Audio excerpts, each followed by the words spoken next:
Hey dragonflies, it's Carly Mae again. I have one more story for you today.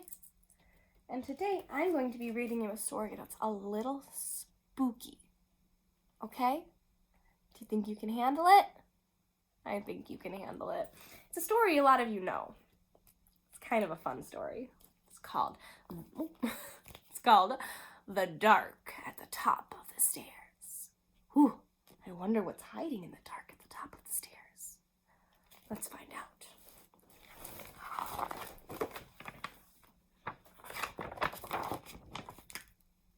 Oh, look, there's a bunch of mice in the field. The dark at the top of the stairs. There was once a wise old mouse who lived with his young mice in the corner of the cellar. Every day, the old mouse liked to do something interesting with his young mice. "What should we do tomorrow?" he said one bedtime, for the young mice were getting ready to sleep and he wanted them to look forward to the morning. "I would like to see the dark at the top of the stairs," said a young mouse whose name was Cobb.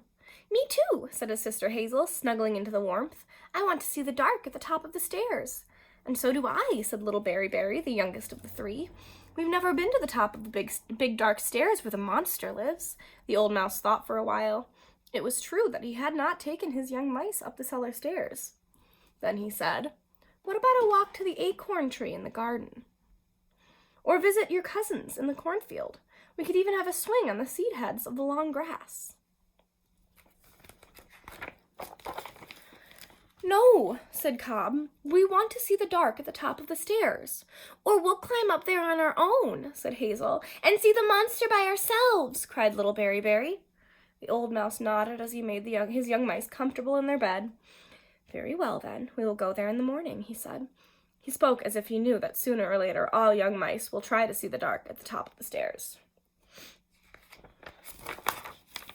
In the morning, as early sunshine lit up the cobwebs in the corners of the cellar windows, they set out on their journey. What do you think is going to be the monster at the top of the stairs? I don't know. I wonder.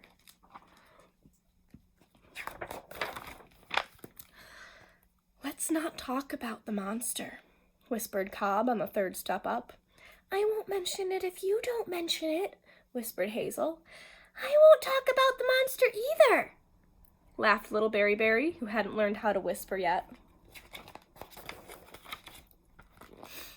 After 7 steps, they stopped once more.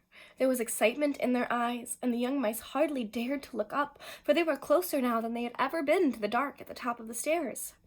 "I wonder if it's really real," whispered Cobb. "You said you wouldn't talk about it," whispered Hazel. "I hope the monster knows we're coming," cried little Berry. On the 10th step up, only 2 from the top, they paused once more. Hazel turned to the old mouse and whispered, "What is the monster like? Is it the most terrible thing anyone has ever seen?" "We don't have far to go now," the old mouse said, and climbed the last 2 steps. After him came Hazel and Cobb, and finally little Berry, who said, "I don't see any monster at the top of the stairs." Then something happened. The young mice crept into a crack of light.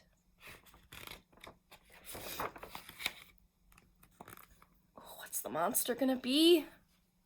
They saw a monster shadow move toward them as smoothly as a cloud, and something breathed out softly one strange word. "Meow." The young mice did not wait to say goodbye. With wildly beating hearts, they went bumpity bump and slippity slide and tumbly thump all the way to the bottom of the stairs, where they landed in a wriggle and a heap before making a dash for the warm, safe, wonderful home. At the end of the day, the old mouse came to ask his young mice what they would like to do tomorrow. "We would like to go to the acorn tree," said Cobb. "I would like to visit our cousins in the cornfield," said Hazel. "I would like to swing backward and forward on the long grass," said little Berry.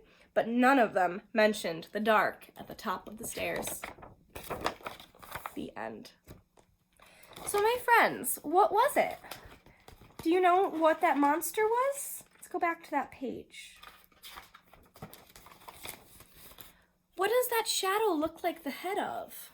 With two pointed ears and whiskers and fur? What animal says meow? What animal says meow, has ears and whiskers, and mice are very afraid of it? I've got one right over here, actually.